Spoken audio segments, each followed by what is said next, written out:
Beneath the old stone bridge, where the river whispers to the night, lies a secret that could change everything.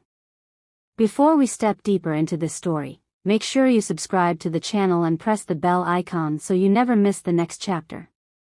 And if you enjoy this journey, don't forget to like and share. Your support means the world to me. Now, let's begin. It was the kind of winter night that wraps the world in silence.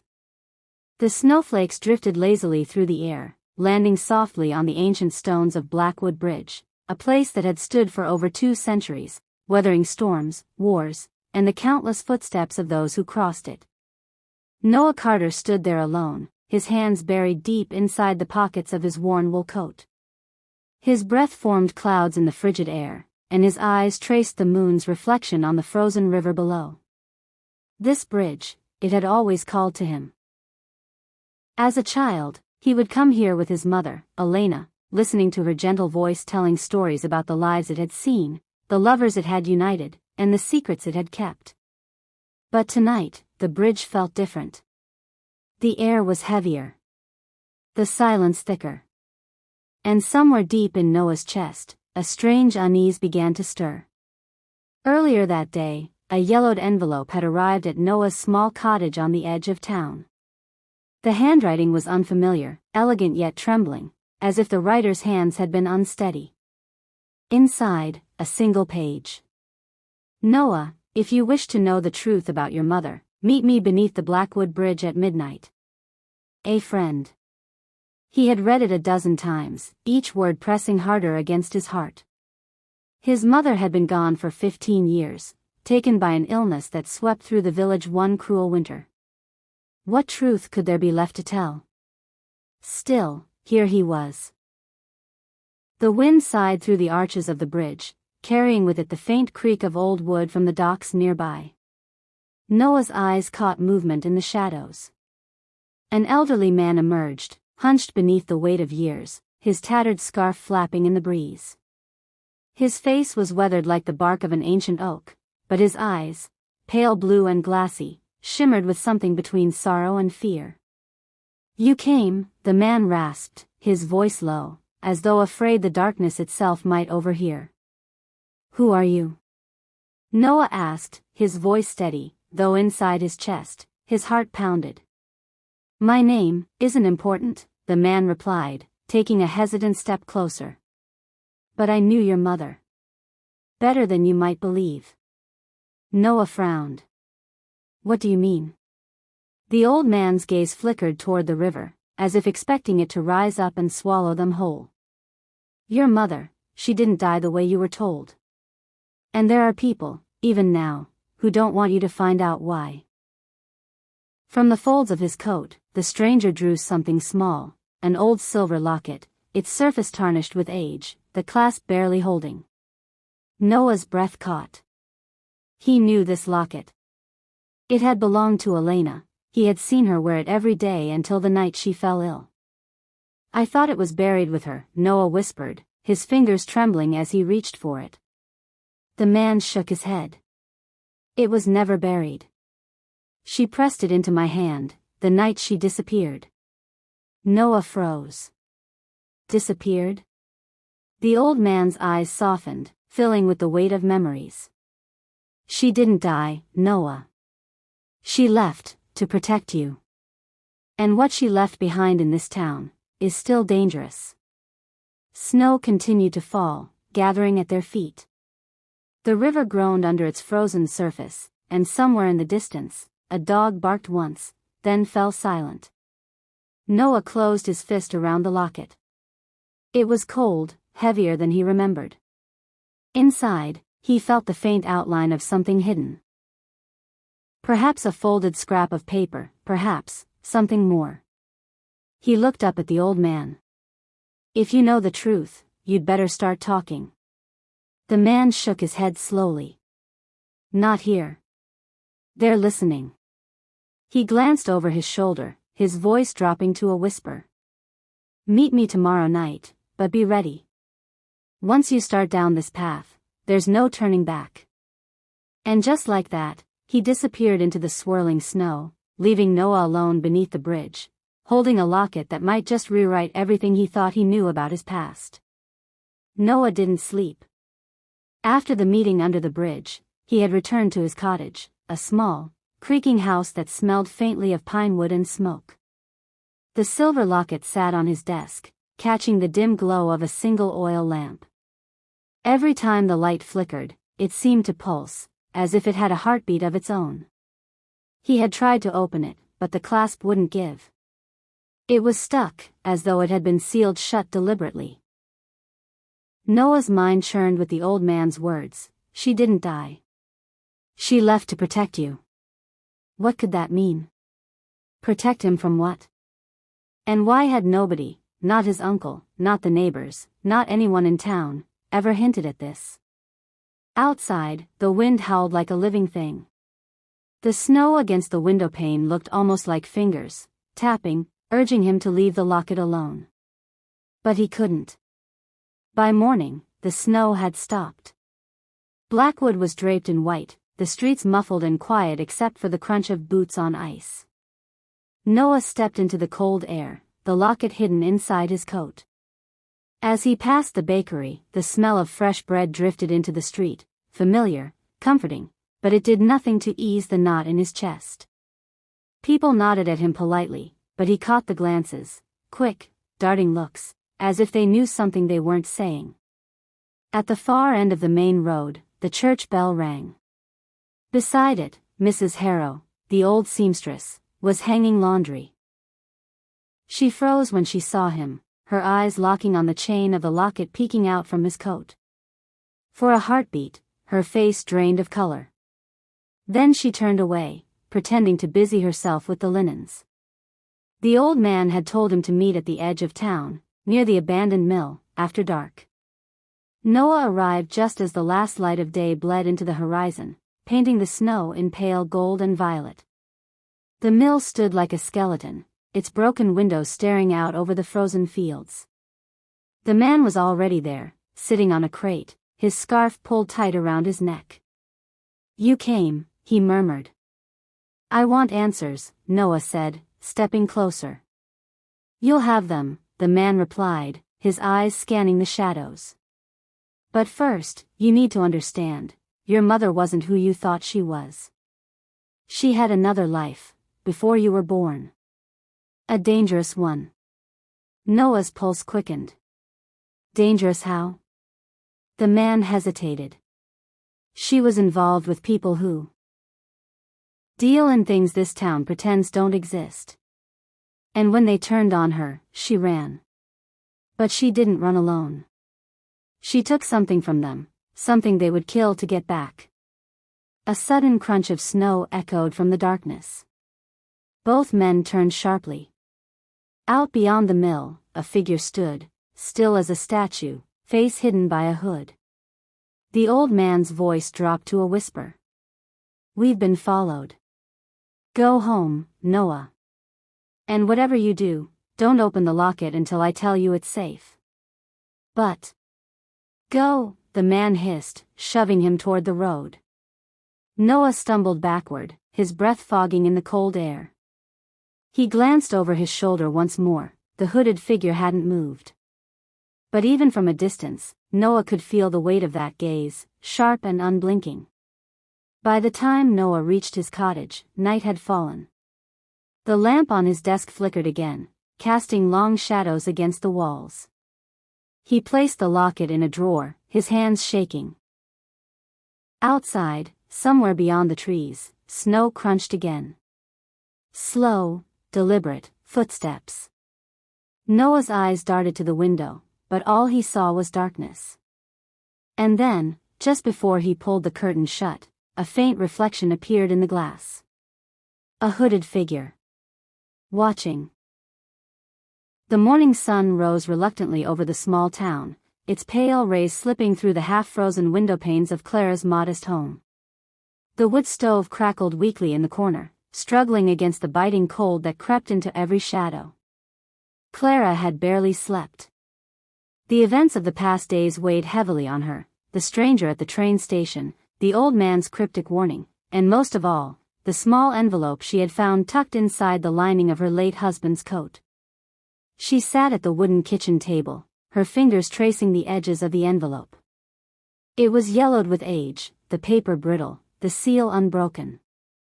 Written across it, in a handwriting she had not seen in years, were the words, "To be opened only when you're ready to forgive me." Her breath caught. She knew that handwriting. It was Thomas's. The fire hissed in the stove, a small log collapsing in a soft sigh of ash. Outside, the world was white and still, yet Clara's mind was a storm. She remembered the night before Thomas left, the harsh words exchanged, the cold silence that followed. He had promised he was going to the city for work, but the rumors in town whispered otherwise. And then, the accident. The train derailment. The letter from the railway. The closed casket. Clara gripped the envelope tighter. She wasn't ready to forgive. Not then. Not for years. But now, why had this letter appeared after all this time? The door creaked open. Little Noah shuffled in, rubbing his eyes, his woolen socks dragging on the floor. "Ma, are you crying?" he asked softly. Clara quickly wiped her cheeks, forcing a small smile. "No, darling. Just thinking." But Noah's sharp eyes darted to the letter in her hand.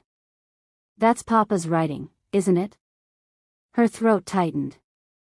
"Yes." The boy hesitated, then patted over, resting his small hand on hers. "Maybe you should read it. Maybe Papa, maybe he wanted to tell you something important." Clara's heart ached. She wanted to open it. She feared opening it. What if it was an apology? What if it was a confession? That afternoon, Clara walked to the old post office at the edge of town. Mr. Hargrove, the postmaster, had been there since before she was born. His eyes widened when he saw the letter. "Where did you get this?" he asked, voice low. "In my husband's coat," Clara replied. "Why?" The old man's fingers trembled as he turned the envelope over. "This was never mailed. But I remember Thomas coming here, the night before it happened. He stood here for a long time, holding this, before walking away." Clara's pulse quickened. "Do you know why?" Mr. Hargrove shook his head slowly. "All I know is, he looked like a man who had just decided his fate." The rest of the day passed in a haze. Clara returned home, the envelope burning in her pocket like a live coal. That night, long after Noah had fallen asleep, she lit a single candle, sat at the kitchen table, and broke the seal. Her hands shook as she unfolded the brittle paper. But before she could read a single word, a sudden knock shattered the silence. Slow. Heavy. Deliberate. Clara froze, the candle's flame flickering wildly. She wasn't expecting anyone. Not at this hour. And through the frost-covered window, she could just make out the shadow of a tall man standing in the snow. The knock came again. Not hurried. Not polite. But deep, slow, as if the hand behind it carried the weight of years. Clara's breath fogged the cold air in the kitchen. The candle flickered, stretching shadows across the walls. She glanced at Noah's bedroom door, still closed. He was sleeping, unaware. Her fingers clenched around the unopened letter. Whoever was outside, they couldn't see it. She rose quietly from the table, every creak of the floorboard sounding louder in the stillness. Approaching the door, she hesitated, her hand hovering over the latch. The shadow on the other side shifted slightly, as if the figure was leaning in, listening. Clara's voice was steady, though her heart pounded. "Who's there?" No answer. Only the low moan of the wind through the trees. She slowly unlatched the door, keeping the chain on, and cracked it open just enough to see. A tall man stood there, his coat dusted with snow, his hat pulled low. His face was half hidden, but she could see his jawline, strong, familiar in a way that made her stomach twist. "I'm sorry for disturbing you," the man said, his voice deep, quiet, as though unused to speaking. "But I believe you have something of mine." Clara's fingers tightened on the door. "I think you're mistaken." The man tilted his head slightly. "A letter." Her blood ran cold. "How do you know about that?" she asked, her voice sharper now.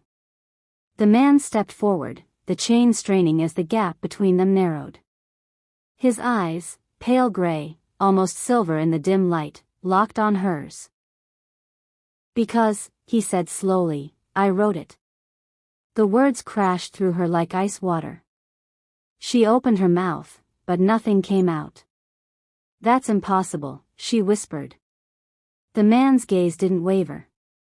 "I never got to give it to you. Until now." Clara's grip faltered. She closed the door quickly, her breath racing. It couldn't be Thomas. Thomas was dead. She had seen his coffin lowered into the ground. She stood there, hands pressed to the wood, listening. The snow outside muffled every sound. For a long moment, there was only silence. Then, footsteps crunching in the snow, slowly fading away. She didn't open the door again that night. Instead, she locked every bolt, checked on Noah, and returned to the table. The letter lay there, the broken seal waiting. Her hands shook as she unfolded it at last. Inside were only 4 words. "Forgive me. She knows." The candle guttered. The next morning, Clara walked Noah to school, her eyes scanning every street corner, every stranger. She kept the letter in her pocket, feeling its presence like a weight she couldn't put down. As she turned to leave the schoolyard, she saw him. Standing across the street. Watching. And when their eyes met, he smiled. The smile on his face wasn't warm. It wasn't the kind that came from joy or recognition. It was slow, deliberate, as though he was silently telling Clara that he had the upper hand. Clara froze on the pavement, the morning cold seeping into her bones. The man across the street didn't move, didn't even blink. He just stood there as the school bell rang behind her, the sound echoing through the quiet town. A truck rattled by, blocking her view for a moment. When it passed, he was gone. The walk back to her house felt longer than usual. Every sound, the crunch of snow under her boots, the distant caw of a crow, seemed sharper. When she reached her front porch, she noticed something odd. The snow on the steps had been disturbed. Not by her own footprints, but by a heavier stride. Someone had been here. Recently.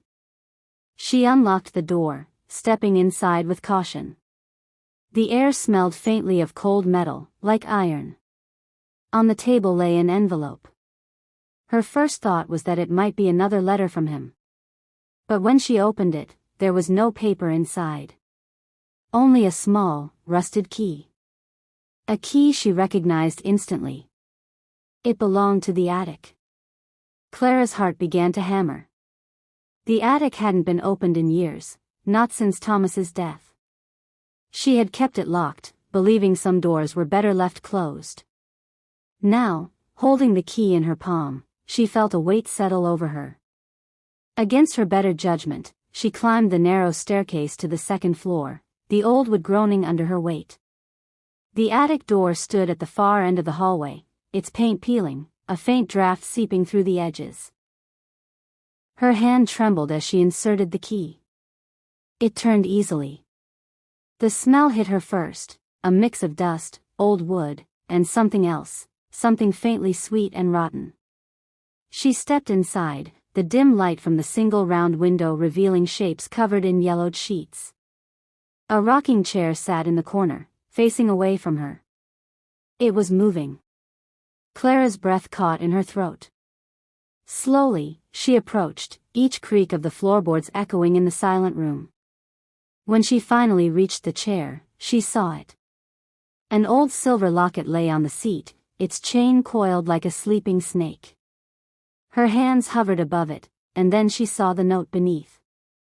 In the same handwriting as before. Don't let her in. A sudden knock echoed from downstairs.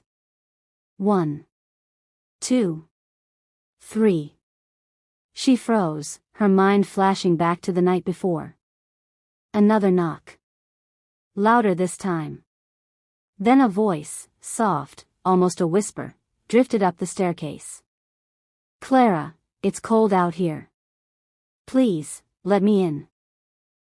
It was a woman's voice. One she hadn't heard in years. One she thought she would never hear again. Clara backed away from the rocking chair, her eyes fixed on the attic door.